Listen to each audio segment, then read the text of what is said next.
The rain hammered against the garage's tin roof like 1,000 angry fists, but Marcus barely heard it. His calloused hands moved with practiced precision across the engine block, fingers black with grease, mind lost in the familiar rhythm of repair. At 62, his back protested every bend, his knees complained with every kneel. But this was all he knew, all he'd ever known. The small garage on Henderson Street had been his father's, and his grandfather's before that. Now it was his burden to keep the lights on, one rusty muffler at a time. He didn't hear the Bentley pull up outside. Didn't notice the expensive purse shoes clicking across the oil-stained concrete floor. It wasn't until her shadow fell across his workspace that Marcus looked up, squinting against the fluorescent lights. She stood there like she'd stepped out of a magazine, tailored suit, diamond earrings catching the light, an expression that Marcus had seen on wealthy faces before. That mixture of desperation and distaste, like they'd accidentally wandered into the wrong zip code. "Are you the mechanic?" Her voice was clipped, urgent. Marcus wiped his hands on a rag that had seen better decades. "Only one here, ma'am. I need help." She glanced at her watch, probably worth more than his garage. "My car broke down 2 miles from here. I have a flight to catch in 3 hours, and I cannot miss it. Can you help me?" Marcus grabbed his keys and toolbox. "Show me where it is." The Bentley was parked on the shoulder of Route 9, hazard lights blinking like a distress signal. Marcus whistled low as they approached. He'd worked on expensive cars before, doctors' Mercedes, lawyers' BMWs, but nothing like this. This was the kind of car that had a price tag with more zeros than his annual income. "When did it start acting up?" he asked, popping the hood. "About 10 minutes ago. Just started making this terrible noise. Then died completely." She was pacing now, phone pressed to her ear, barking orders at someone about rescheduling meetings. Marcus dove into the engine, his trained eye scanning for problems. It didn't take long to find it: a cracked alternator belt, coolant leak, and a seized tensioner pulley. He let out a long breath. "How bad is it?" she asked, lowering her phone. "Bad enough. This isn't a quick fix, ma'am. We're talking 4, maybe 5 hours of work. Parts alone are going to run you." "I don't care about the cost," she cut him off. "But I don't have 5 hours. I have a board meeting in New York tomorrow morning. If I miss this flight, I lose a $50 million deal." Marcus scratched his chin, thinking. "There's a car rental place about 20 miles. Already checked. Nothing available until tomorrow." She looked at him with something close to panic, an expression he suspected rarely crossed her face. "Isn't there anything you can do?" He looked at the Bentley, then at his watch. His daughter, Sarah, was expecting him for dinner. Wednesday nights, they always had dinner together. Just him and her since her mother passed 5 years ago. Sarah would be setting the table right now, probably making his favorite pot roast. "I can try," Marcus heard himself say. "But I'll need to tow it back to my garage, and I'll be working through the night. No guarantees I can make that flight timeline." Relief flooded her face. "Thank you. Thank you so much. Just do whatever it takes." Back at the garage, Marcus called Sarah. "Sweetheart, I'm going to be late tonight. Got an emergency repair." Her sigh was audible even over the phone. "Dad, you're always late." "We had plans." "I know, baby. I'm sorry. Save me some pot roast." By midnight, Marcus's back was screaming and his vision blurred with exhaustion. The woman, she'd introduced herself as Victoria Ashford, had tried to wait at first, pacing and making calls.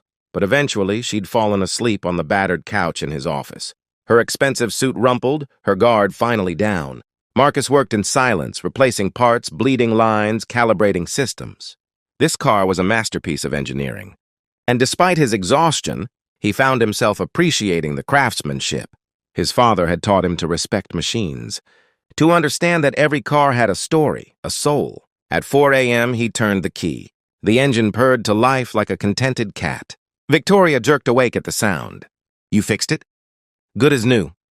Marcus's voice was hoarse with fatigue. "Maybe better?" "I noticed a few other things while I was in there, preventive maintenance stuff. Took care of those too."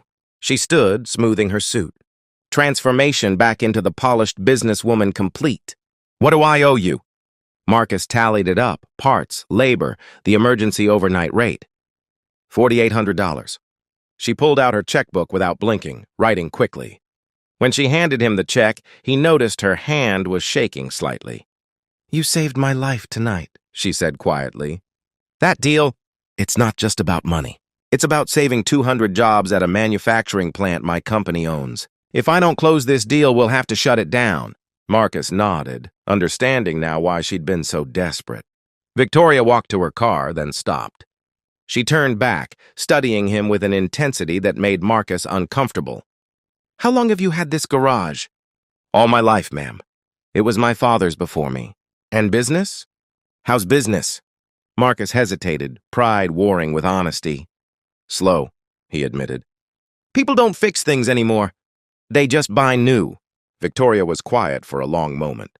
Then she said something that made Marcus think exhaustion had finally broken his brain. "Fix this car and it's yours." He blinked.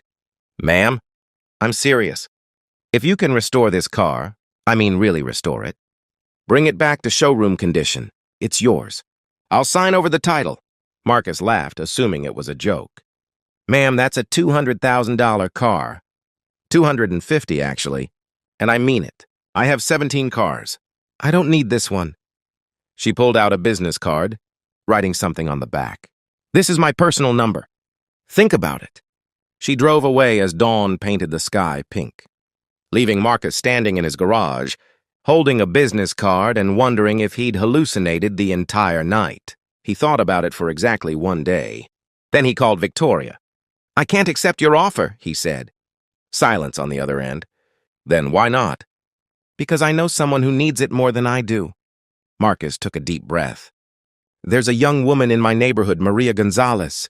Single mother, 2 kids, works 2 jobs. Her car died 6 months ago, and she's been taking 3 buses to get to work. If you want to give that car to someone, give it to her." More silence. Marcus thought she'd hung up. Then, "What kind of mechanic turns down a Bentley?" "The kind my father raised, I guess." Victoria's laugh was soft, almost wondering. "Mr. Thompson, where did you learn to be this way?" "From people who had less than me but gave more." Marcus thought of his father, working pro bono for neighbors who couldn't pay. His mother, always cooking extra for families struggling to make ends meet. It's just how people should be. 3 weeks later, Maria Gonzalez called Marcus, crying so hard she could barely speak. A Bentley had been delivered to her house that morning. But there was more. Victoria had also included a trust fund for her, children's education, and a year's worth of prepaid, insurance and maintenance. The letter that came with it simply read, "Because one act of kindness deserves another. You taught me something, Mr. Thompson. Pay it forward." But Victoria didn't stop there. She bought the building Marcus's garage was in, the building he'd been 3 months from losing to foreclosure, and signed it over to him.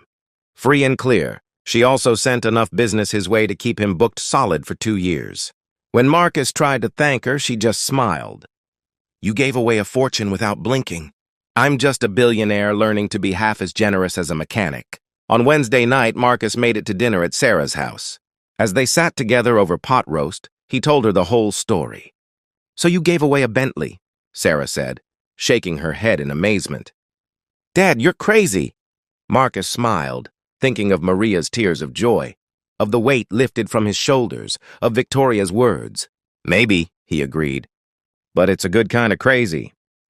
The kind that reminded him that humanity wasn't measured in bank accounts or square footage. It was measured in moments like these. When you had the chance to help someone and you took it, expecting nothing in return. That was the real treasure. That was what his father had left him, more valuable than any inheritance. And that was worth more than any car, even a Bentley.